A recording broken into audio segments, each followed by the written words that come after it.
ហារដែលជំនួយទៅដល់ខួរក្បាលគឺសុទ្ធតែថ្លៃដូចជាពពួកត្រីសាល់ម៉ុនត្រីសាឌីនក្របធញ្ញជាតិផ្សេងៗបានរៀបរាប់ខាងលើតើមានអាហារផ្សេងអាចជំនួសអាហារទាំងនោះហើយជួយទៅដល់ខួរក្បាលបានដែរឬទេសម្រាប់បងប្អូនដែលរស់នៅតំបន់ឆ្ងាយដាច់ស្រយាលឬក៏បងប្អូនដែលរស់នៅក្នុងជីវភាពមិនសូវធូរធារគឺបងប្អូនពិបាកនៅក្នុងការទិញពពួក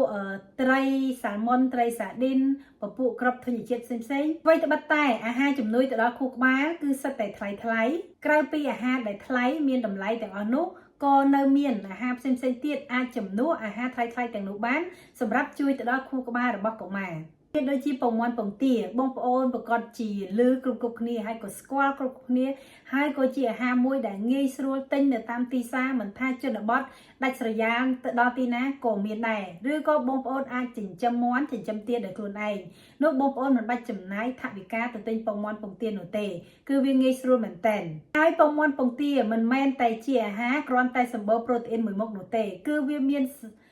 គឺសម្បូរទៅដោយសារធាតុផ្សេងៗទៀតជាច្រើនមុខមានដូចជាពពួកខូឡាញ់ទៅជំនួយទៅដល់ប្រព័ន្ធប្រសាទហើយនឹងខួរក្បាលរបស់កុមារហើយនឹងមនុស្សគ្រប់វ័យលើសពីនេះទៅទៀតគឺនៅក្នុងពងមាន់ពងទានឹងសម្បូរទៅដោយវីតាមីន B12 វីតាមីន B12 គឺជាវីតាមីនមួយជួយបង្កើនកោសិកាឈាមខំហើយនឹងជួយទៅដល់ប្រព័ន្ធប្រសាទផងដែរចំណែកប្រូតេអ៊ីនដែលនៅក្នុងពងមាន់ពងទាគឺជួយទៅសាងសង់នៅកោសិកាសាច់ដុំឲ្យបានរឹងមាំហើយនៅក្នុងពងមាន់ពងទាគឺជួយទៅជំរុញឲ្យខ្លាញ់ល្អមានការកើនឡើងគឺបានន័យថាវាបង្កើននៅសារធាតុខ្លាញ់ល្អគឺពពួក ADL គឺជាខ្លាញ់ល្អដែលទៅជួយកាត់បន្ថយខ្លាញ់អាក្រក់នៅក្នុងសរសៃឈាមហើយនឹងជួយឲ្យបេះដូងមានសុខភាពល្អហើយមានវីតាមីន A ជួយទៅដល់ភ្នែកអត្ថប្រយោជន៍ផ្សេងៗទៀតគឺពពួកពងមាន់ពងទាគឺជាប្រភេទជាប្រូតេអ៊ីនអញ្ចឹងគឺអាចជួយឲ្យបងប្អូនហើយនឹងកុមារគាត់អាចរក្សានៅទម្ងន់បានណាមិនឲ្យធាត់ពីព្រោះពេលដែលយើងញ៉ាំពពួកប្រូតេអ៊ីនទៅគឺធ្វើឲ្យយើងមិនសូវឃ្លានបាយពេលដែលយើងអត់សូវឃ្លានបាយយើងអត់សូវញ៉ាំបានច្រើនអញ្ចឹងគឺអាចរក្សាគីឡូយើងឲ្យថេរបាន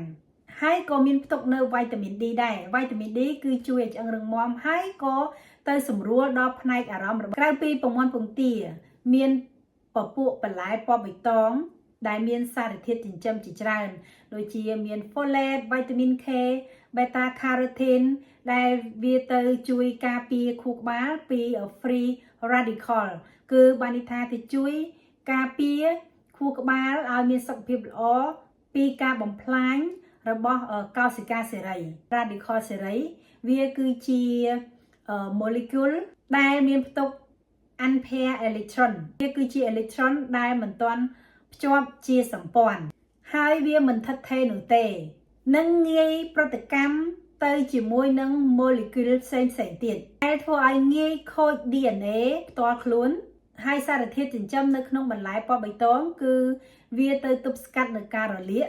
និងជួយទៅមុខងារខួរក្បាលឲ្យមានការគិតបានល្អប្រសើរដូច្នេះសរុបសេចក្តីមកវិញក្រៅពីអាហារថ្លៃដូចជាត្រីសាល់ម៉ុនត្រីសាឌីនក្របធញ្ញជាតិអីផ្សេងនៅមានអាហារចាំបាច់សំខាន់ផ្សេងទៀតដែលងាយរកនៅលើទីផ្សារហើយធូរថ្លៃសម្រាប់បងប្អូនទាំងអស់គ្នាទិញយកមកចម្អិនគឺទី1គឺពពួកពងមាន់ពងទាដែលផ្ទុកនៅសារធាតុសំខាន់ដូចជាខូឡាញ់ដូចជាវីតាមីន A ដូចជាវីតាមីន B12 ហើយនិងពពួកប្រូតេអ៊ីនហើយមានវីតាមីន D ផងដែរពីពងមាន់ពងទាគឺមានពពួកបន្លែពណ៌បៃតងមានផ្ទុកសារធាតុចិញ្ចឹមសំខាន់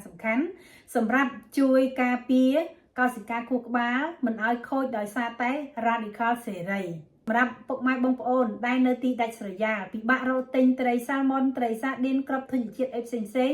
គឺអាចយកពងមាន់ពងទាហើយនឹងបន្លែពណ៌បៃតងចម្អិនឲ្យកូនញ៉ាំរាល់ថ្ងៃជាចុងក្រោយនាងខ្ញុំសូមអរគុណចំពោះពុកម៉ែបងប្អូនដែលបានស្ដាប់វីដេអូរបស់នាងខ្ញុំតាំងពីដើមរហូតដល់ចប់